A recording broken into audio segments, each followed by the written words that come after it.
Light it.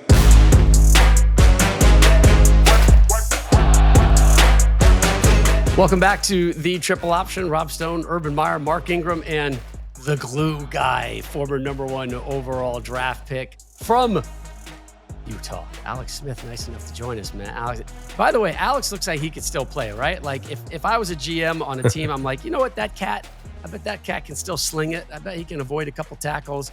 He's still got the smarts upstairs for it. You interested? You want to come join my team here? I wish. No, I'm good. I'm good where I am. We did this this last Sunday for Sunday Countdown at ESPN. We were showing some Dexter Lawrence highlights, and they actually, we just showed him in street clothes too, like after his highlights, and it was like immediately I'm like, I made the right decision. I'm feeling good. I'm in a good spot, sitting at this desk. I want no piece of that. Nobody's coming for you on the desk, right? There's nobody on the blind side at the desk. Yeah. Alex, great to see you, brother. Coach, great to be here. Hey, you got a great podcast. I'm sure we'll hit that here in a minute. The Glue Guys, and what a three special guys. But I'll let you hit that in a minute. So, when you write your book, I think I got the forward or the first chapter here. So, how does an unranked high school recruit with one offer? He'll say two, but one was his uncle, so that does not count. Ron Still McBride an offer, offered. Coach. No, it's not. It's not. Ron McBride offered him at the University of Utah, and then he went on to become an All-American. He came on to finish third in the Heisman, first overall draft pick in the 2005 NFL draft.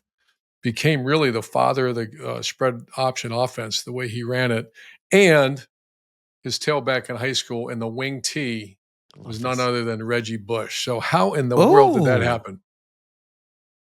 That's a great. I mean, well, that's why you're writing the forward. Yeah. You know, you got. It's funny how things happen in life, and definitely for me, looking back in my career, my entire journey, like you never know what's around the corner. Like, and I say that in the sense that, like, when things are sometimes look their worst, or they're the bleakest, or you're struggling the most, like, you just never know what's right around the corner. And that's certainly kind of been the tale of my journey, and certainly with you stumbling into my life, Coach. Like, I had one offer, like you said. I was they got all these ranks and stars and recruiting services. I had none, zero. That's I mean, crazy. I threw the ball like 4 times a game my senior year. We had a guy, Reggie, who had one of those trophies that you got behind you, Mark. And Mark with the subtle flex, by the way. I just caught it. I was like, we all have our like podcast setups and like our our stuff on the bookshelf, and Mark's just got a Heisman sitting there. Hey man. Anyway, he's the only one with subtle flexes, by the way, Alex. I mean, Coach has got his daughter's bedroom. I don't even know what the hell I got behind me. There's no flexing going on with these two cats. He's the #1 overall pick, College Football Hall of Fame. Like, you big flexing. Don't try to throw it all on me. We know what you got going on. But this is funny, about you. But like one offer, and deservedly one offer. Like Coach said, my uncle happened to be a Division I head coach, and I think some nepotism there, and he threw it out. But one offer, and really, I grew up. Saturdays were like the most special day, for me as a child. Like, nothing better. I grew up on the West Coast. Nothing better. There was college football on at like 8 a.m. You wake up, and I just love Saturdays in the fall. I loved everything about it, and it certainly for me as a kid was something that I dreamt about, that like maybe one day I could do that. Wouldn't that be amazing? Like, one day, and one school gave me that chance, and I was a late bloomer. I mean, my senior year, I weighed, I don't know if I weighed 170 pounds, and slow, awkward, late bloomer. And I go up to Salt Lake, and my freshman year is an absolute disaster. I played 7 plays and lost my redshirt year. One of my 7 plays was a pick 6 back in San Diego, my hometown, my whole high school there. And, like this, it wasn't what I imagined college football to be. I felt like I got, kind of deceived, again, led on that I was going to play more. Our season went to, crap. And Coach got fired at, by the end of the year. And it's like the one guy that believed in me is gone, and where what the hell, man? Like, it just was looking so bleak. And then Man, the Utah hired this guy named Urban Meyer from Bowling Green. I hadn't even heard of Bowling Green. I didn't know where it was. I didn't know what it was. And Ohio. yeah, and running, the offense he came in with, their quarterback, Josh Harris, I mean, he was 240 pounds, and like just a monster. Again, I like at that point I couldn't have weighed 180, just string bean. I couldn't run. But yeah, again, I go back to like you just never know. And obviously timing goes into so much of this and coach and all his crazy philosophies coming in, Dan Mullen, and like obviously the spread option there at the core of it that really highlighted the quarterback position. And I was just certainly a product of amazing people around me, coaches and teammates, and went on a crazy run. Well, you talk about you being overlooked, but obviously we know what you were able to accomplish. Uh, College Football Hall of Fame last year, #1 overall pick, super successful NFL career. What kind of advice would you give to the youth or a young person out there who is getting overlooked, who doesn't have the stars, who doesn't have the offers? What would you tell them to kind of motivate them to keep going? I think, there's this illusion, I think, that some people just have it easy, right? Like, Mhm. I think there's this illusion that like, oh, Tom Brady and, Patrick Mahomes and these guys, like it's smooth sailing. There's not a guy, and this, like in an NFL locker room Right. that didn't have a ton of adversity along the way, Yes, sir. right? Like, and there's a relentlessness, a resiliency, like, and a stubbornness Hmm. to guys that just keep coming back and just Yes. keep coming back. And I would say that, and again, even going back, like the rest of my career, I say it like the greatest moments of growth that I've had throughout my life all came from struggle, right? And just like struggling and keep coming back and keep pushing. And one of them is this guy right here, here, just tested me, man. Like I've never been tested before in my life, and I grew under those circumstances, like tremendously, right? Now, there's no way I'm the #1 pick if I don't go through that, Mhm. if I don't get pushed to those heights. And so I just think that everybody struggles. Struggle is Yes. normal, in fact, and so like lean into it. It's Yes. it's not something to be feared. And for anybody out there trying to do something, I think that just like it's a part of the process and embrace it. Come on, I man. want to That's keep money. going. I That's want to go a little money. bit more with that, Alex, to go off script here a little bit, but you were drafted #1 by the Saints or by the 49ers. And Alex, to the point, I was around great core. I have never seen someone with the mental makeup, the physical makeup that he developed, and the toughness at that position. I've never seen it. And I've been around some, and he goes up to San Francisco. And this is why I was very cautious not to blame players when things went. I jump after the assistant coaches, but I very rarely, and I never did it publicly. But all of a sudden, Alex Smith, we're coaching, and Alex Smith's a bust. He happened to be the quarterback on a really, really bad team, one of the worst defenses in the NFL, one of the worst offenses in the NFL, and one of the worst special teams. Because I talked to Alex, and he was in a not a good place. And I talked to him, and I try to pump him up, and I get so pissed off because I like, why do people blame the quarter? It's amazing to me. They're part of just a horse team, and it's a quarterback's fault. And I got defensive because Alex like a son to me, and I was like, my gosh, but you can help someone here, Alex. Tell them about what you went through a little bit when that was kind of caving in on you a little bit in San Fran. Yeah, a couple things, like Coach said. I mean, certainly one of the big prizes when you're the #1 overall picks, you go to the worst team in football, right? And it Yeah. was a complete regime change, new GM, new head coach. The team had won 2 games the year before, right?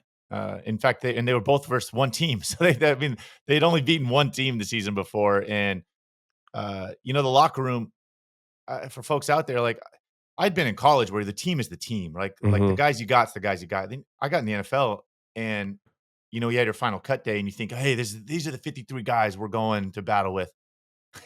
Like when you're the bottom end roster, like we had 4 new teammates every week. Like it Right. was just churning. It was like a Y revolving door, new Yes. guys coming in and coming out. Like they're just constantly trying to, be additive and add to the roster. And I say that because it was just there's so much instability, like in a situation like that. Mm. And I was 20 when I got drafted. That like also was the insane thing, like that the rise happened so fast.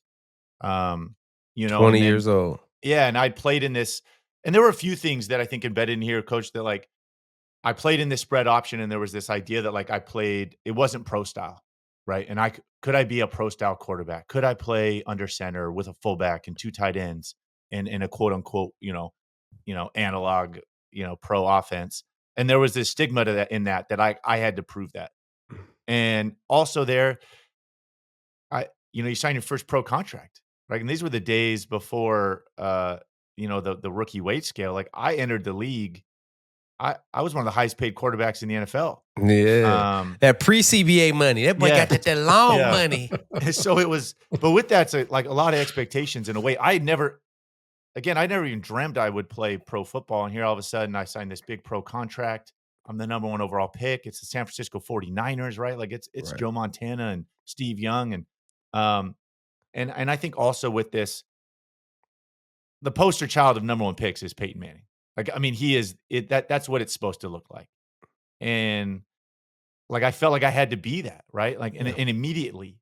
And so it just changed my entire demeanor. Like when I was with with coach, like in college, I definitely had a chip on my shoulder. I mean, I was the kid that, like, again, I had one offer. I was determined to prove that I could play Division I football. We would play the big schools, and it was like, bring it on, Yeah. man. Like salivating at a chance to go. Like nothing to lose. We were fearless, and then all of a sudden, I got drafted, and again, all these expectations, the weight of being the number one pick and a big NFL contract, and I felt like I had to be perfect. So like everything I did in practice, walkthroughs, especially on game days, like I was like on eggshells. I mean, I was so scared to make the smallest of mistakes. Yeah.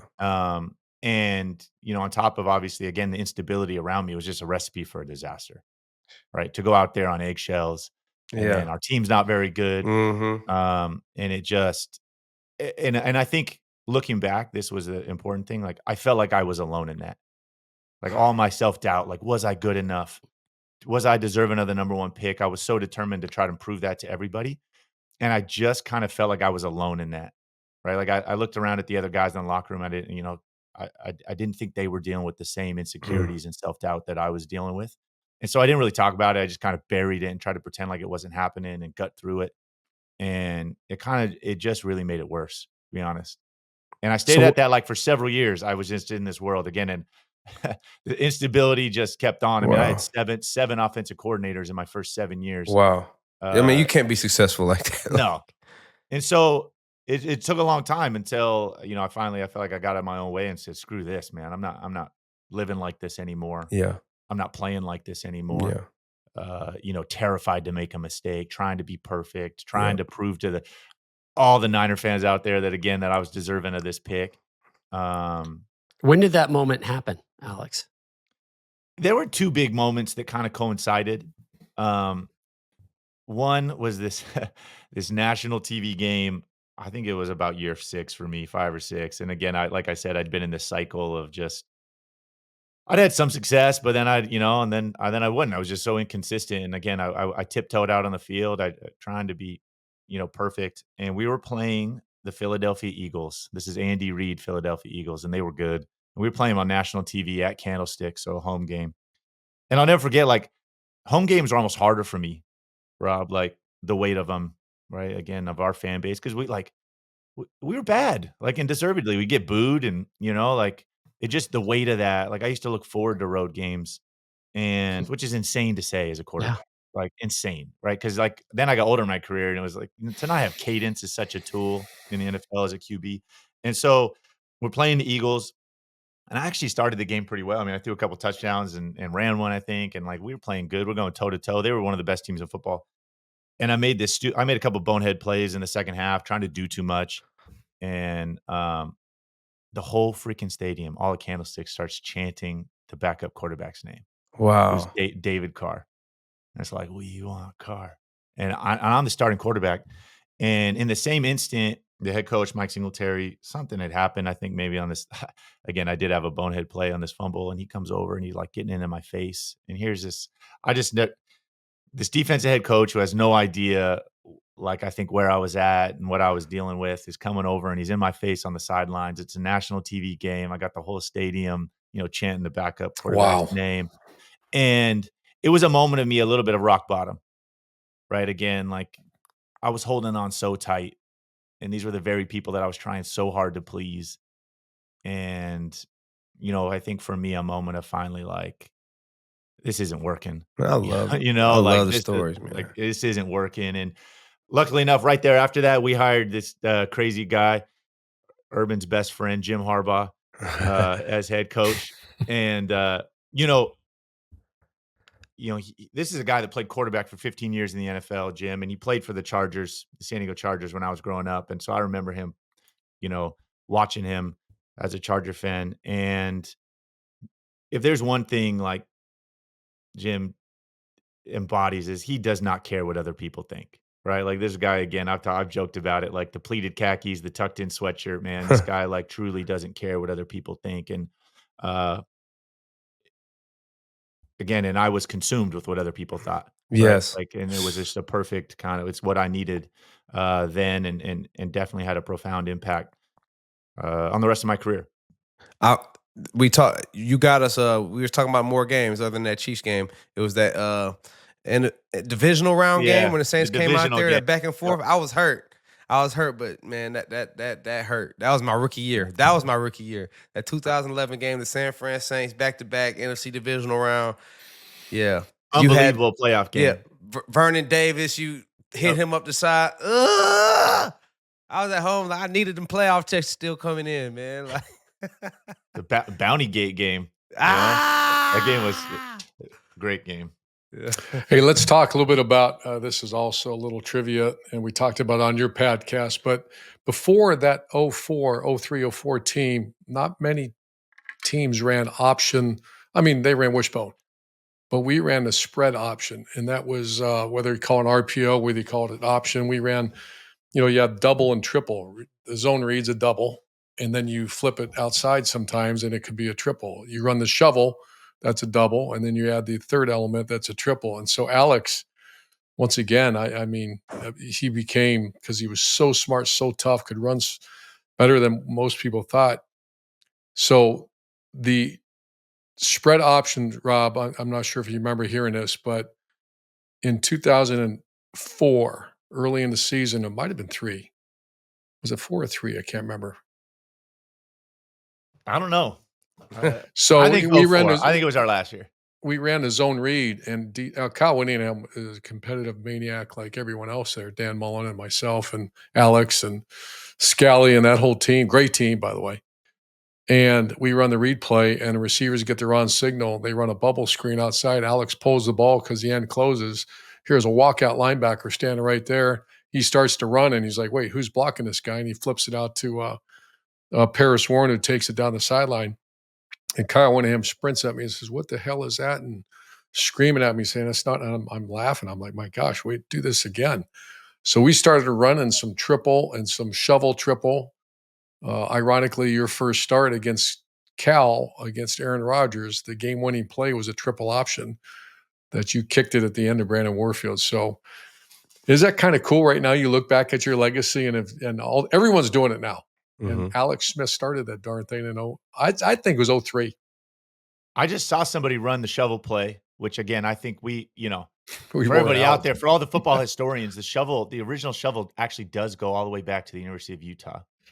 And I'll never forget when we put it back in, and it's a triple option, right? The guy in kind of the wing, the tight end coming underneath, and he's running the one back power, and he's the first option, QB the other option. Then you got your pitch man outside. And that was that play on Cal, my first start. I'll never forget it on Thursday Night Football, actually, against Aaron Rodgers, and the game-winning play, like marching down in the fourth, and all of a sudden it kicked all the way outside to the option. But I think that was kind of the beauty of the entire system, right? I mean, like at its core were these like veer wishbone principles, but it was obviously from the gun and spread out. And I mean, I'll never forget. Obviously you mentioned Paris Warren there. I think he was unique in this as a guy that like used to play quarterback. He kind of was a jack of all trades. He played a little running back, played a little receiver, and we used to motion him into the backfield and do all this stuff, and worked out great. But I'll never forget when you guys, we put in the veer, Mark, from the shotgun. The one time we started experimenting veer option from shotgun. We used to not block the 3 technique, and you would step towards him in the shotgun. You'd catch and step towards him. He'd be unblocked. And reading him. Reading the 3. I mean, just like what are we doing? And but And while we're talking college football, huge rivalry game this week, right? Utah and BYU. I grew up East Coast, right? So, I know about the Ohio States and the Floridas and, the great stuff down in the Sunshine State in Texas. But, growing up, like you say, Utah and BYU, I think you kind of think, oh, probably nice, unassuming people, Oh, maybe some snow-capped mountains. It should be really bucolic and pretty and just a normal football game. I've since learned that I'm incorrect. And what was your kind of moment where you were like, oh, this is BYU versus Utah? Yeah, the Holy War. I mean, anything the church versus the state, Rob. The church versus the state. T-shirts, You know- man. We're printing T-shirts right now. I didn't know about its intensity at all growing up, even in on the West Coast. And, again, these were schools that had been in the WAC and then the Mountain West, and certainly, now are in the Big 12. But I think it kind of been flying under the radar. And I certainly, my freshman year, getting up on campus was probably like my biggest exposure to it. And it was the last game of the season every single year. And regardless of record, I mean, it was its own season, right? Like you could be having a horrible year, but you win that game. I mean, there was something at least. And that's kind of exactly what it was my freshman year. Again, the coach got fired. It was a disaster, but we played him up in Salt Lake my freshman year, and I didn't play in the game, but remember obviously the intensity of it. And all week, you're watching videos of the old tapes and the history of it. It obviously went back such a long time. And then a guy that really threw gas on the fire is the guy above you here in the windows, Urban. He had brought the kind of the flavor from the Ohio State, Michigan rivalry to the Holy War, and all of a sudden it was the team down south. He had flipped it on us, and us at Utah. You couldn't even say their name; it wasn't allowed. And I think the cool thing was just the leaning into the rivalry, right? Like this is what's amazing about sport, especially college sport. And like again, we couldn't say their name. Like all of a sudden, urinal cakes are out, and we're you're you're pissing on BYU Cougars, and like it just Where do you buy urinal cakes, Coach? Did you have a urinal cake guy in yeah. charge of that? for that Cell week? phones had to get rid of all that stuff because But it all got year, a little worse. so they were like definitely, I remember in the off season, you're doing mat drills and you're doing conditioning, and certainly a focus of our entire talk all season was, large goals, right, to accomplish. But even embedded in that, you talked about your rival, you talked about the team down south, right? And again, it was just such a point of motivation. And for us, so unique, the schools are only 45 minutes apart. And I think, Rob, to get to the point of why it's so intense, I mean, it's just so it's like it's pretty inbred. Like the households are torn apart. Like, I mean, Kyle Whittingham went to BYU. He's like, I mean, this guy's won more games at Utah, I think, than anybody. And Kalani, their head coach, was at Utah, right? And again, homes divided. Look at our quarterback, Isaac Wilson, right now. His brother Zach, went to BYU, and that's almost every house in Utah Yes. is exactly like that. Like they're just torn apart, and you're one or the other, really, right? Because it's the two main schools. No offense to Utah State, it's the two schools, and so just incredibly intense. And that again, I do think that kind of how intertwined it is what makes it so unique. Man, we always have some fun, man. Coach, we got Matt Leinert on our crew with us, man. And Coach always says in 04 that you guys would have beat the Here we Trojans go. in the national Hell championship. yes, Mark. Hell yeah. Honestly, this is the messed up thing. I'm glad we're getting into this. I got to, it's obviously been 20 years. This is just sitting on my chest. Yes. No playoff. We go undefeated. We waxed everybody that year. I mean, Texas A&M came up and got 50 hung on them. Right? Like Oregon, 700 yards on. Yeah, on Let them North have Carolina. it, bro. you know, Let them have like, it. and I think people like there were a lot. We had dudes playing the NFL. Sione Puha, Chris Kimiatu. Like we had some dudes up front, and there was this idea that maybe we couldn't play with the big schools, and it just wasn't true. And somehow a one loss. What didn't USC have one loss, or did Oklahoma have the one loss here? Like somehow they get in the national championship. It still baffles me. You know what's crazy that year? Auburn in the SEC goes undefeated. Jason Campbell, Ronnie Brown, Cadillac Williams on that team go undefeated, and they also don't get in the national championship. I mean, it's The like playoff criminal. would have been unbelievable. Criminal. And that then they don't even BCS let us era. play Auburn, Yeah. right? They separate us. We don't get to play Auburn. Poor Pitt came That in and got BCS era, man. That yeah. thing was that There's thing I was mean, it was good to me, but the SC team, I know they were pretty. I know they were pretty, but like I don't think they would. I don't So you're saying it's right an now, ongoing fight. live, It's an that ongoing fight. we would have been toe to toe with them. absolutely. Absolutely. Without a doubt. Yeah. Yeah. I just have one last thing, man. I'm just super fascinated. Like, obviously, we've played against each other. I followed your story. Just we spoke about the ability to overcome adversity. That everything's not always just sunshine and rainbows. Like, I love that so much because people just think it's just this it's just always just one way, just up, up. No, it's valleys, it's depths. You got to fight through the dark times and the dark moments. And I think our world just needs to have that kind of mindset that like, hey, it's not always easy. It's gonna be tough, and you get better. The measure of a man, the measure of your character becomes how you handle how you handle that adversity, how you overcome that adversity. Just your ability to overcome the adversity in football.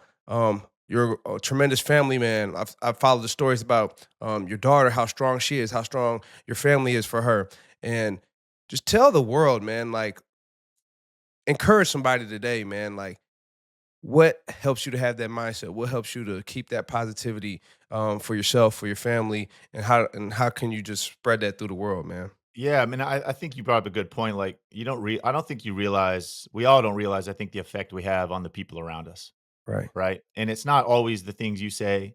It's more about, I think, the things you do and the Yes. example you set.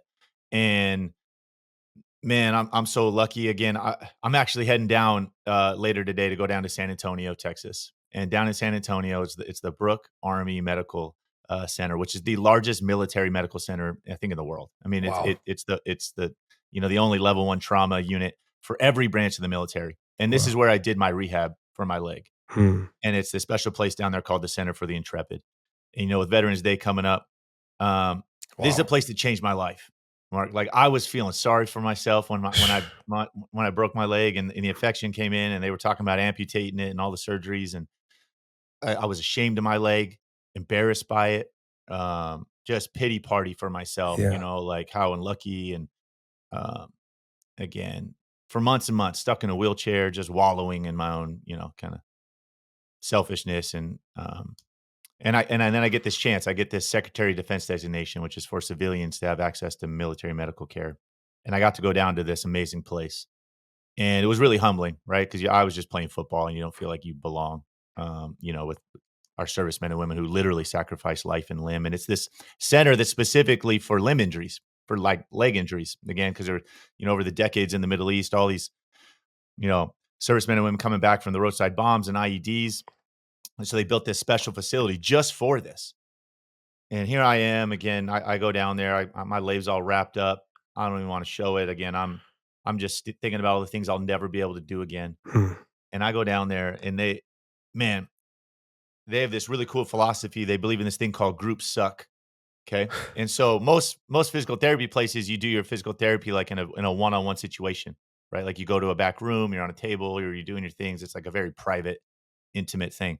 Like, not at this place. Like, it's specially designed so that everybody does their rehab out in the open. It's like one big open facility. And Wow. man, I go there again. I got my leg wrapped up. I'm hiding behind it again, ashamed.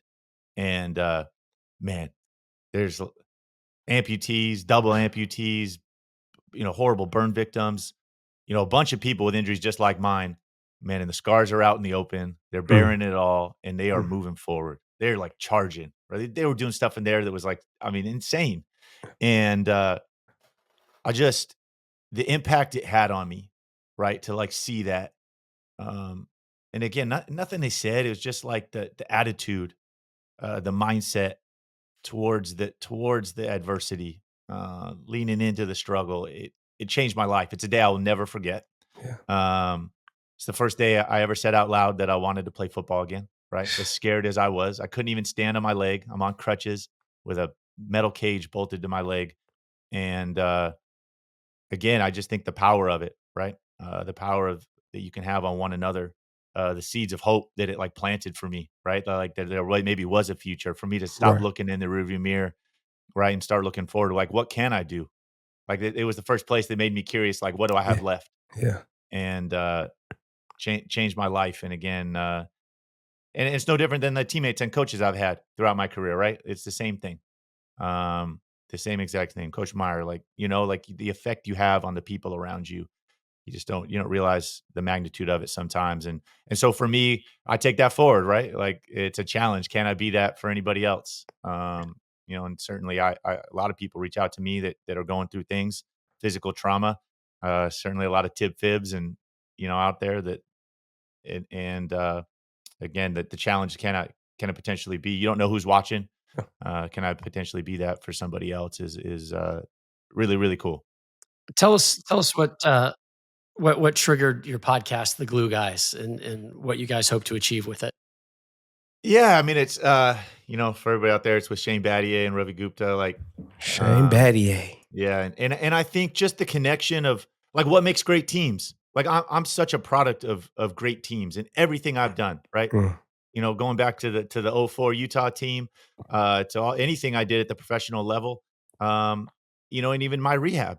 Right, like again, I just mentioned like I had such a great team, the military, and like my doctors and PTs that there's no way. Right. Like I think people see the end result. They saw when I ran out there on the field 2 years later, but like I didn't do that by myself. Um, and such and certainly as a quarterback, I realize that like I get way too much credit for things. And I'm just such uh the result of great teams. And that's what the Blue Guys is about. Yeah. Right. And on every team at the core of them, you got a bunch of guys that do what's best for the team. They put the team first, the scrappy guys, right? Like a glue guy's kind of a basketball term. The guys that play 100%. defense, hustle, grab a bunch of rebounds. They don't get the points, but you need them on your team to win, right? And every team has them. In football, so many of the special teams guys that do all the dirty work, change games, it's about celebrating that, right? Yeah. Team culture, good team culture, winning culture, the people that play all the different roles in that. And it's fun to explore. And it's no different in the business world, right? And I think that's kind of the unique things that we jump into. It's not just in sports. It's all over the place. So it's been a ton of fun. Those two guys are the stars of the show, Shane and Ravi. So it's fun. Fun team It's to a be great part one. of. Highly recommend. I listen to it all the time now. I know The that Glue role, Guys. Alex. I know it. I know it very well. I got my 2 stars above me. All right, And I just couple hang quick around. stories with Alex to get him laugh a little bit. All right, here we Okay. are at Wyoming. It's 0 degrees, and it's we're staying at a truck stop in Wyoming. We're one of the top 10 teams in the country. Staying at a truck stop.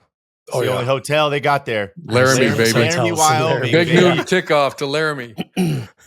And so Alex is Like going to outer space, Mark. We want it by this time. Trev Alberts, I don't know. He's an AD, I think, somewhere. Is it Texas A&M. Nebraska, and he was on TV, and I'll never forget. He came out and said, "They're not worthy for the BCS because they don't have BCS players." I lost my mind.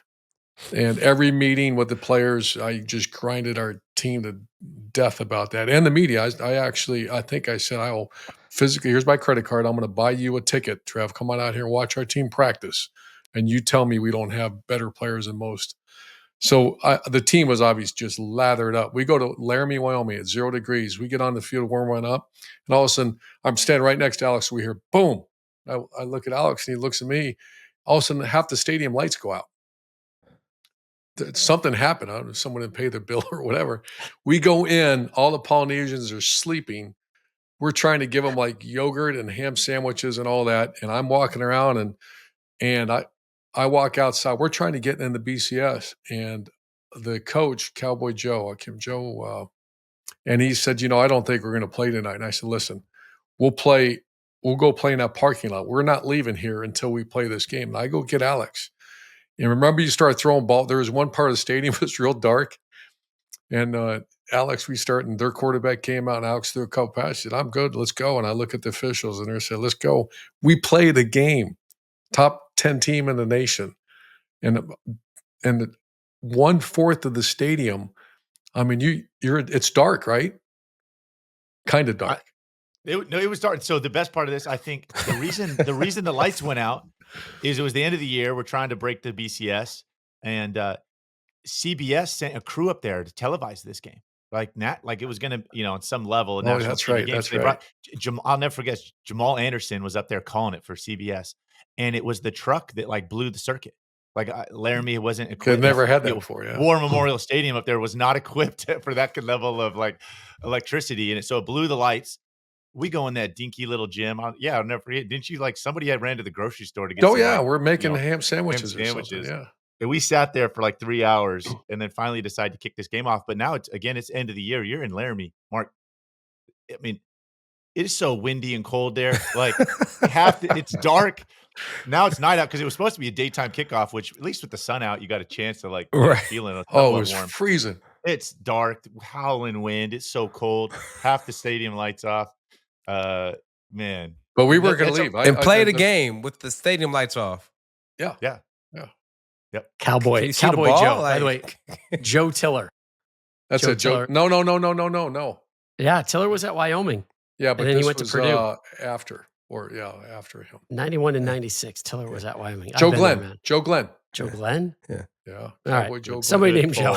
Good hey, pull. Alex, named man, Joe. we appreciate you, bro. But we got one thing we do with our guests, bro. Yeah, Go ahead and yeah. tell them, Stoner. We allow you the opportunity to ask us a question. So we've been bombarding you for like 36 minutes. So now it's your turn and you get to fire off a question at anybody up here. Anybody. Anybody up here. Yeah, gosh. Well, I was lucky enough. We just had Urban on Glue Guys. So anybody else, all the triple option fans, go check it out. Go check it No, out. Mark. What's up, brother? Yeah, I mean, I think I kind of flip it on you. I don't know what, obviously I know about a little bit. Everybody sees the Heisman Trophy. They see the NFL career. No, exactly that. Like, I think, as you look back on your career, like what was important? Man, I think overcoming adversity and just believing in yourself. I think just being young, my father played 10 years in the NFL, so just trying to live up to that as a young guy.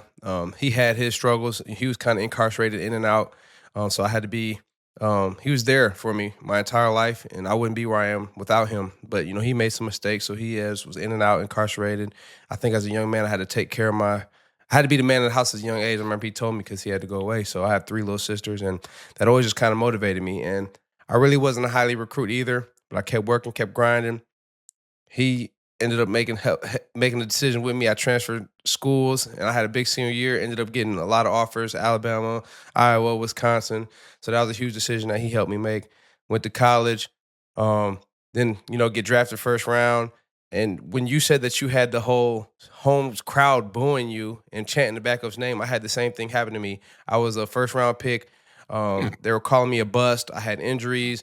The system, like I was doing short yardage and base packages only, and I had this one play where I went out and I dropped Drew. He was kind of like, he wasn't tall, so he just, the ball came from behind the tackle and I dropped it, and if I caught it, it would have been a big game for sure. So they all booed me, and I went to silent like, oh, they booing me, oh they booing me. So I mean.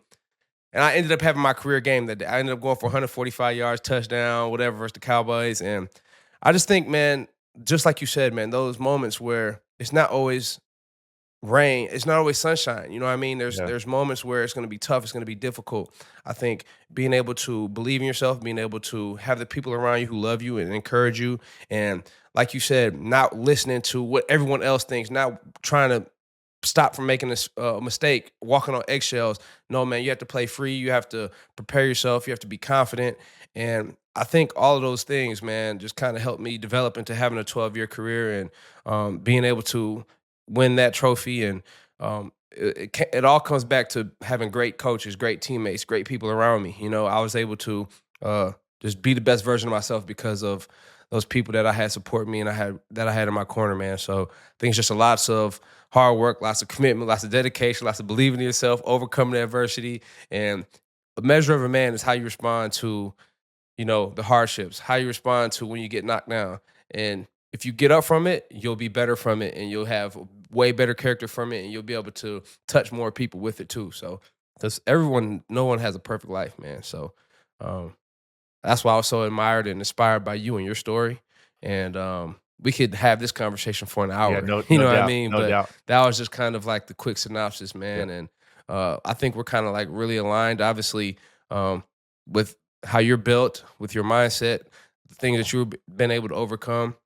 We all have our own story, man. But at the end of the day, I am who I am because of what I've been through. So Yeah. I'm thankful for it. I love it. I love it. You said one of my favorite slogans, play free, man. Play free, man. Play free. Yeah, I have my son, man, and like he's always like trying not to make a mistake. I'm like, hey, man, I don't want you to think about not making a mistake. I want you to go out there and have fun. If you make a mistake, forget it, and let's go on to the next play. Next. You know what I Yep, mean? what's So, next? yep. But Chris Spielman used to tell me, you think you stink, right? And I look at him, I'm like, what? And he's like, you think you stink. You should know what to do. It should be instinctive, and you attack it. And also Alex, one of my other favorite quotes, Alex, you always say, it's not about what they said, it's about what they did. And one of my coaches at New Orleans, Joe Vitt, he said, what you do speaks so loudly, I can't hear what you say. Yeah. So, man, Good one. hey, man, Inspirational quote day here on the Triple Option. you got my heart full today, dog. So I appreciate you. I appreciate it. Same, man. Yeah. Hey, Alex, thanks for joining us. Safe travels down to San Antonio. I can't wait to see that. I'm assuming that's a feature that's coming up. Yeah, it'll Sunday. be a piece. It'll come out. Yep.